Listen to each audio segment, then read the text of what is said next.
იაპონიამ ახლახან აჩვენა, რომ აღარ სურს იყოს ქვეყანა, რომელიც მხოლოდ უყურებს, აპროტესტებს და ელოდება. ამ ხუთშაბათს 2026 წლის 2 აპრილს შექმნილი სურათი რეალური გარდატეხისაა. ტოკიო აჩქარებს სამხედრო რეაგირების შესაძლებლობებს, აძლიერებს თავდაცვის ხაზს ზღვაზე, ჰაერში და ხმელეთზე. ეს ნაბიჯი სრულად ერგება იმ მოსაზრებას, რომ ჩინეთმა ზედმეტად დიდი ფსონი დადო და ახლა ხვდება უფრო მკაცრ, უფრო შეიარაღებულ და გაცილებით ნაკლებად პასიური იაპონიას. რაც მოხდა, ეს არ ყოფილა იზოლირებული ჟესტი. ეს იყო უფრო თანამედროვე გამანადგურებლების, შორი მანძილის რაკეტების და შეერთებულ შტატებთან უფრო ღრმა ინტეგრაციის ერთობლიობა.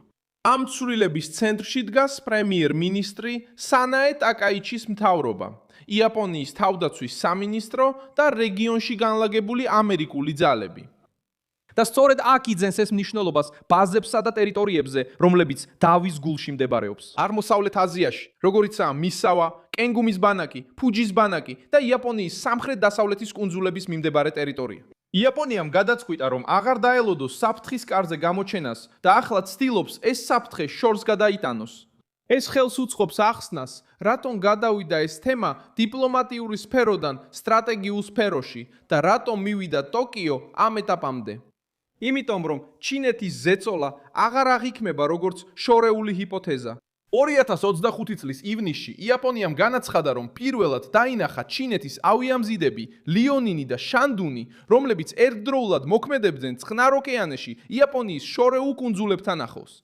ეს ტოკიოსთვის სერიოზული გაფრთხილება იყო. ეს აღარ იყო აბსტრაქტული დაპირისპირება, არამედ მკაფიო სიგნალი იყო მოქმედების არეალის, ყოფნისა და სითამამის გაფართოების შესასახებ პეკინის მხრიდან. სხვა სიტყვებით რომ ვთქვათ, პეკინი რიტორიკიდან დემონსტრირებაზე გადავიდა. და როდესაც ერი ხედავს ორ ჩინურ ავიამზიდს ერთდროულად, მის სტრატეგიულ სამეზობლოში პასუხი არჩევითი აღარ არის. პირველი მუდმივი F-35A ტიპის თვითმფრინავები შეერთებული შტატების საჰაერო ძალების ბაზაზე 2026 წლის 28 მარტს ჩამოვიდნენ. F-35 მეხუთე თაობის გამანადგურებელია, რომელიც შექმნილია ფარულად ოპერირებისთვის, დიდი მოცულობის მონაცემების შეგროვებისთვის და სწრაფი შეტევისთვის. პრაქტიკაში ეს ზრდის მეთვალყურეობის, რეაგირების და შეკავების შესაძლებლობას იმ რეგიონში, რომელიც ჩინეთიდან, რუსეთიდან და ჩრდილოეთ კორეიდან რამდენიმე ასეული კილომეტრითაა დაშორებული. იაპონია, რომელსაც 10 წლეულების განმავლობაში თავშეკავებას სთხოვდნენ, ახლა ბევრად უფრო მძლავრ საჰაერო ძალებზე იწყებს დაყრდნობას. შემდეგ კი პასუხი ხმელეთიდან მოდის. მარტის 31-ში იაპონიამ კამპ კენგუნში, კუმამოტოში თავისი პირველი შიდა წარმოების შორმანძილზე მოქმედი რაკეტები განათავსა და კამპ ფუჯიში HVGP-ს განლაგება დაიწყო. განახლებული ტიპი 12-ის რაკეტა დაახლოებით 1000 კილომეტრს აღწევს. ეს ნიშნავს, რომ იაპონიის თავდაცვა აღარ არის მხოლოდ სანაპიროს მოკლე ბარიერი და ახლა მას შეუძლია ბევრად უფრო შორეული საფრთხეების შეკავება. სწორედ აქ არის ცვლილება შემაშფოთებელი. რადგან იაპონია მხოლოდ სანგრების გამაგრებით არ შემოიფარგლება, ის ქმნის შესაძლებლობას, რომ დაარტყას სამიზნეებს. სანამ ჩინეთის ზეწოლა დასრულებულ ფაქტად იქცევა, ძველი რეაგირებაზე დამოკიდებული იაპონია ნელ-ნელა წარსულს ბარდება. ზღვაში კი გზავნილი კიდევ უფრო მკაცრი გახდა. 27 მარტს იაპონიის თავდაცვის სამინისტრომ დაადასტურა, რომ გამანადგურებელმა ჯის შოკაიმ დაასრულა მოდიფიკაციები და წვრთნები ტომაჰაუკის რაკეტების გამოსაყენებლად. ამ რაკეტების მოქმედების რადიუსი 1600 კილომეტრს აღემატება და მნიშვნელოვნად ზრდის იაპონიის საზღვაო ძალების დისტანციური შეტევის შესაძლებლობებს. ეს პირდაპირ პასუხობს კითხვას, თუ როგორ იცვლება იაპონია.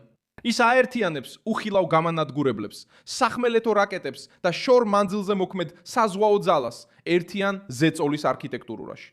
და რატომ არის ეს ასე მნიშვნელოვანი? რადგან ეს იაპონიის არქიპელაგს აქცევს შეიარაღებულ კედლად, რომელსაც შეუძლია არა მხოლოდ წინააღმდეგობა გაუწიოს, არამედ მაღალი ფასი დააკისროს ნებისმიერ ჩინურ ავანტიურას.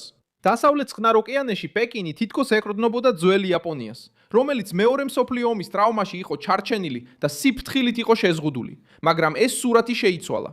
2022 წლიდან ტოკიო ახორციელებს სამხედრო ძალების ყველაზე დიდ გაძლიერებას იმ პერიოდის შემდეგ და ჩინეთს თავის მთავარ სტრატეგიულ გამოწვევად ასახელებს. ეხლა 2026 წელს ეს გეგმა ქაღალდიდან რეალობაში გადადის და უკვე აქვს ასაფრენი ბილიკი, გამშვები და კორპუსი. რაც წყნარ ოკეანეში ჩანს, არის იაპონია, რომელიც ტოვებს მაყურებლის პოზიციას და იღებს აშა-სეჩოსის მოცინავე ბარიერის როლს აზიაში. პეკინისთვის ეს შოკია, ტოკიოსთვის კი გადარჩენა, ხოლო რეგიონული ბალანსისთვის მკაცრი გაფრთხილება.